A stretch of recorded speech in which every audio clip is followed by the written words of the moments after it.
নমস্কাৰ বন্ধু বান্ধৱীসকল, ডিব্ৰুগড় ইউনিভাৰ্চিটিৰ ফালৰ পৰা B.Ed কমন এণ্ট্ৰেন্স টেষ্টৰ যি আপোনালোকৰ এক্সাম পতা হয়, তো তাৰ নটিফিকেশ্যন আহিছে। বলক এই নটিফিকেশ্যনটোত কি আছে অতি সোনকালে চাই লওঁ, কিন্তু তাৰ আগতে চেনেলটো ছাবস্ক্ৰাইব কৰি বেল আইকনটো দবাই ৰাখিব, যাতে আগন্তুক দিনত এনেকুৱা ধৰণৰ ভিডিঅ'বিলাকৰ নটিফিকেশ্যন আপোনালোকে পাই থাকে। তো আপোনালোকৰ নটিফিকেশ্যন আহিছে 29 এপ্ৰিলত, ঠিক আছে। আৰু মনত ৰাখিব, এইটো আপোনালোকৰ 2 ইয়াৰ্ছ প্ৰগ্ৰাম হয়। B.Ed আপোনালোকৰ 2 ইয়াৰ্ছ প্ৰগ্ৰাম হয়, অৰ্থাৎ আপোনালোকৰ B.Ed মানে বেচেলৰ অফ এডুকেশ্যনছ, অ'কে। আৰু এইটো যোনটো আপোনালোকৰ কি আছে এণ্ট্ৰেন্স টেষ্ট, সেইটোৰ ডেটটো আপোনালোকৰ দিয়া হৈছে ছেটাৰডে থাকিব, আৰু 23 জুলাই তাৰিখে ইয়াৰ আপোনালোকৰ এণ্ট্ৰেন্স টেষ্ট হ'ব। আপোনালোকে যদি ইয়াতে এপ্লাই কৰিব বিচাৰিছে, B.Ed কৰিব বিচাৰিছে, তেতিয়াহ'লে আপোনালোকে কি থাকিব লাগিব, 50% মাৰ্কছ থাকিব লাগিব আপোনালোকৰ বেচেলৰ ডিগ্ৰী, তেতিয়াহে আপোনালোকে ইয়াতে এপ্লাই কৰিব পাৰিব। বা মাষ্টাৰ ডিগ্ৰীটো আপোনালোকৰ 50% মাৰ্কছ লাগিব, তেতিয়াহে আপোনালোকে এপ্লাই কৰিব পাৰিব। বিভিন্ন ধৰণৰ ইঞ্জিনিয়াৰিঙত থাকিলেও আপোনালোকে এপ্লাই কৰিব পাৰিব, ঠিক আছে। তো আপোনালোকৰ পাৰ্চেণ্টেজটো একচুৱেলি মেটাৰ কৰে ইয়াতে কিন্তু আৰু এটা মন কৰিবলগীয়া কথা যে আপোনালোকে কেৱল যদি মেজৰ ছাবজেক্টত ধৰক 50% মাৰ্কছৰ ওপৰত পাইছে, কিন্তু এগ্ৰিগেট আপোনালোকে 50%ৰ ওপৰত পোৱা নাই, তেতিয়াহ'লে আপোনালোকে ইয়াতে এপ্লাই কৰিব নোৱাৰে। আপোনালোকৰ এগ্ৰিগেট অৰ্থাৎ গোটেই মিলাই আপোনালোকৰ 50%ৰ ওপৰত হ'ব লাগিব। আৰু আপোনালোকে এণ্ট্ৰেন্স টেষ্টটো কমন এণ্ট্ৰেন্স টেষ্ট যোনটো হ'ব, সেইটো আপোনালোকে ক্লিয়াৰ কৰিব পাৰিব লাগিব, তেতিয়াহে আপোনালোকে B.Ed কৰিবলৈ সুযোগ পাব, ঠিক আছে। ৰিজাৰ্ভেশ্যনো দি দিয়া হৈছে। এইটো চাওক,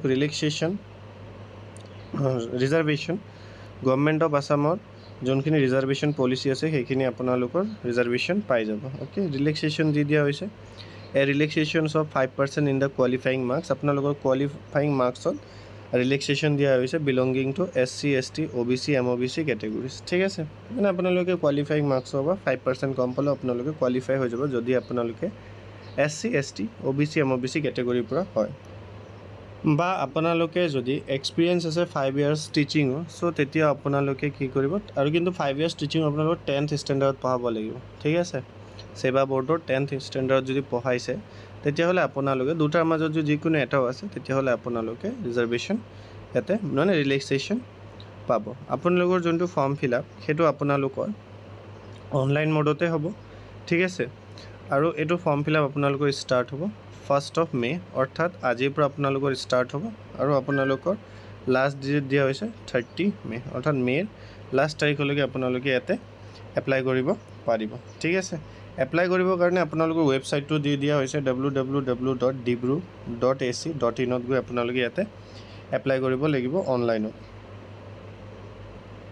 এপ্লিকেশ্যন ফি আপোনালোকৰ 950 ৰুপিজ ৰখা হৈছে। ইয়াতে এপ্লাই কৰিব হ'লে আপোনালোকৰ 950 ৰুপিজ দিব লাগিব, অ'কে। ইয়াতে চাওক, এক্সাম চেণ্টাৰবিলাকৰ বিষয়েও দি দিয়া হৈছে। আপোনালোকৰ এক্সাম চেণ্টাৰ হ'ব এটা ডিব্ৰুগড়, যোৰহাট আপোনালোকৰ 02 হয়, গোলাঘাট আপোনালোকৰ 03, তেনেকৈ আপোনালোকে লখিমপুৰ, ধেমাজি, তিনিচুকীয়া, ঠিক আছে। এনেকৈ আপোনালোকৰ টোটেল এক্সাম চেণ্টাৰ 8টা এক্সাম চেণ্টাৰ আপোনালোকৰ দি দিয়া হৈছে এক্সামৰ কাৰণে। গুৱাহাটীত কোনো ধৰণৰ এক্সাম চেণ্টাৰ নাই, চ' আপোনালোকে যদি এণ্ট্ৰেন্স টেষ্ট দিব বিচাৰে, চ' আপোনালোকে এই 8টা জেগাৰ পৰা আপোনালোকে দিব লাগিব, অ'কে। আপোনালোকৰ চাওক কি কি এপ্লাই কৰোঁতে কি কি লাগিব। আপোনালোকৰ কালাৰ চাইজ ফটো লাগিব, ঠিক আছে। আৰু আপোনালোকৰ ছিগনেচাৰটো আপোনালোকে আপলোড কৰিব লাগিব। ইয়াতে গোটেইখিনি দি দিয়া হৈছে। 1 তাৰিখৰ পৰা আপোনালোকৰ ষ্টাৰ্ট হৈছে এপ্লাই, 30 তাৰিখলৈকে আপোনালোকৰ এপ্লাই চলিব। এক্সাম আপোনালোকৰ হ'ব জুলাইৰ 13লৈকে, আৰু ৰিজাল্ট আপোনালোকৰ 25 জুলাইৰ আগে দি দিয়া হ'ব, ঠিক আছে। তো এইখিনি আছিল আজিৰ নটিফিকেশ্যনটোত। ভিডিঅ'টো লাইক কৰি ফ্ৰেণ্ডসকলৰ মাজত শ্বেয়াৰ কৰি দিব, তেনেধৰণৰ ভিডিঅ'বিলাক আপোনালোকে পাই থাকে, আৰু চেনেলটো ছাবস্ক্ৰাইব কৰি দিব, ঠিক আছে। আৰু বেল আইকনটো দবাই দিব। ধন্যবাদ।